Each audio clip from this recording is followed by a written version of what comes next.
Governor Walz has signed Minnesota's COVID-19 recovery budget, and everything did get done before last night's midnight deadline. But there are some things that happened at the Capitol that has people a little shocked today. The governor signed the 2-year bipartisan state budget into law, which includes $70 million in COVID-19 relief for small businesses, $1.2 billion for education over 4 years, and $597 million to support child care businesses. It also increases access to affordable quality child care. There is so much more to this. Our political expert Blois Olson with Fluence Media is joining me as we go in depth on everything that happened at the Capitol in the last couple of nights. And Blois, before we get to the budget and the signing and the issues, or not the issues, but everything that goes along with it, the governor's executive authority is no more, and how that came about is what I would think is shocking to a lot of folks. It was to me. I think it is shocking, Betsy. It's great to be with you. You know, as part of the negotiation, it's a trilateral negotiation. So you have the House, the Senate, and the governor's office. And the legislature recognized throughout this, even though they didn't exert themselves in the House, that, you know, these were co-equal branches of government. And so when it came to approving the budget and getting through the public safety issue, it was clear that the House and the Senate had to come to an agreement. And usually when the House and the Senate come to an agreement, a governor is going to be hard pressed to veto anything like that, especially during these times. So what happened was the House wanted a couple more provisions on warrantless stops and some other issues in the public safety bill. And in exchange for that, the Senate said, well, then if we get all that done, then we think we should end the governor's powers on July 1st or June 30th. And ultimately, the House agreed. The House, controlled by Democrats, voted unanimously to end the governor's powers. One little curveball, Betsy, that happened was that the governor, knowing this was about to happen, said, okay, I'll end everything July 1st. But I have to keep some powers on hunger issues and vaccines, et cetera. Well, they gave them all of those powers, but they took away they gave him those authorities, but they took away the emergency powers. And the governor spun it to his delight and said, well, I'm relieved I no longer have to have those powers. So the politics will continue. Okay, so this doesn't create then the contentious relationships between the governor and his House Democrats, Speaker Hortman, because, you know, you would tend to think this being taken away from him by his own party would be a bad thing, but he was in on this process. He knew that it was going to happen regardless. But here's what the governor also understands. He understands that Speaker Hortman's job in keeping her caucus together, navigating this budget with a very young first and second term heavy caucus that's very liberal, including on some of the public safety issues, was probably the toughest job of the three leaders.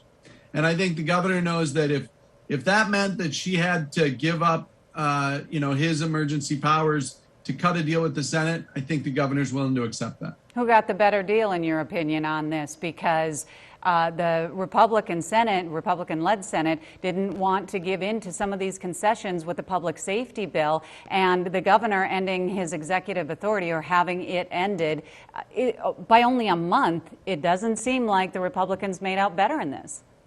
Well, look, nobody thinks they got everything, which in this kind of negotiation is true. But here's what I'd say.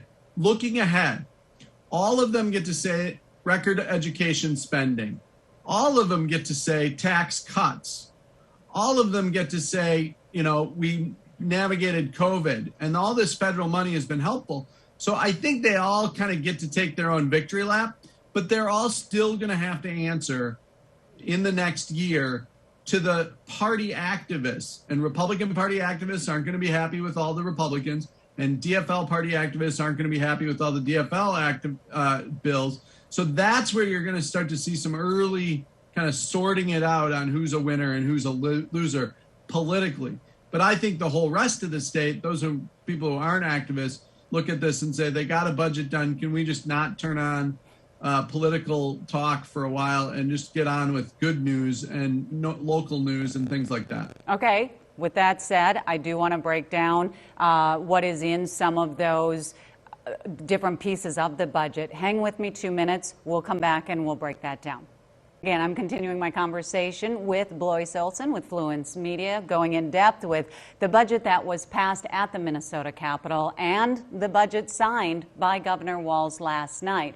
We knew that it was going to come down to the wire, as it kind of did, Blois, not necessarily on the part of lawmakers, but with the governor signing the overall budget, he had up until midnight, and it happened but just before then. But no real drama when it comes to that piece of it. A lot of years we know that there is that bickering, and then we have the partial government shutdown. That's not going to happen. No, it's not. They got everything done. And they, frankly, no matter what part of the budget you look, they either kept their funding or increased their funding. And that's a lot to be said. And a lot of that's one-time federal money.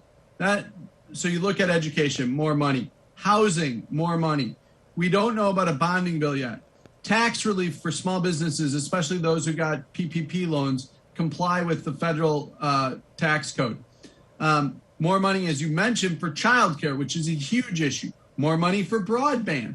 So as a budget, it is $52 billion of initiatives that kind of everybody got a little more of what they wanted, and nobody got everything they wanted. Okay. I was looking at a news release from the new Republican caucus, and they were kind of touting the work that got done on their part. And that is the tax omnibus bill. They're taking credit for their part in this. As we know, the new Republican caucus being made up of, 6 Republicans? Yep. Who Four. Okay, who strayed away from the Republican caucus at the Capitol to make up their own.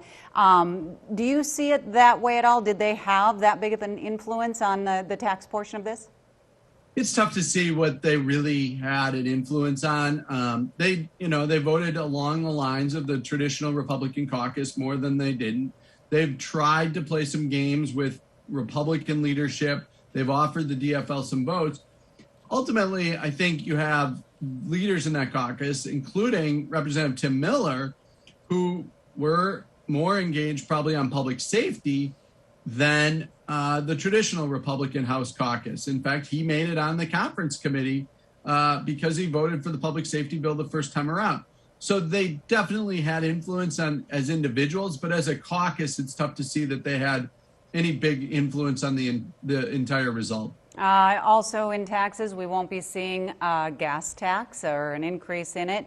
Some of the things that the governor had talked about this session and what he wanted to see with taxes doesn't look like a tax raise across the board for anyone. It's more of the tax relief, as you mentioned.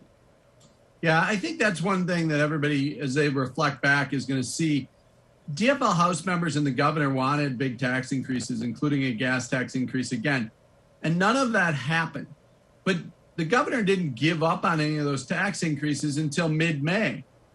This negotiation took, 6 months. Well, that is it for state politics for now. I'm hoping that means I may not speak with you now until the end of summer, unless something happens on the federal level. What do you think?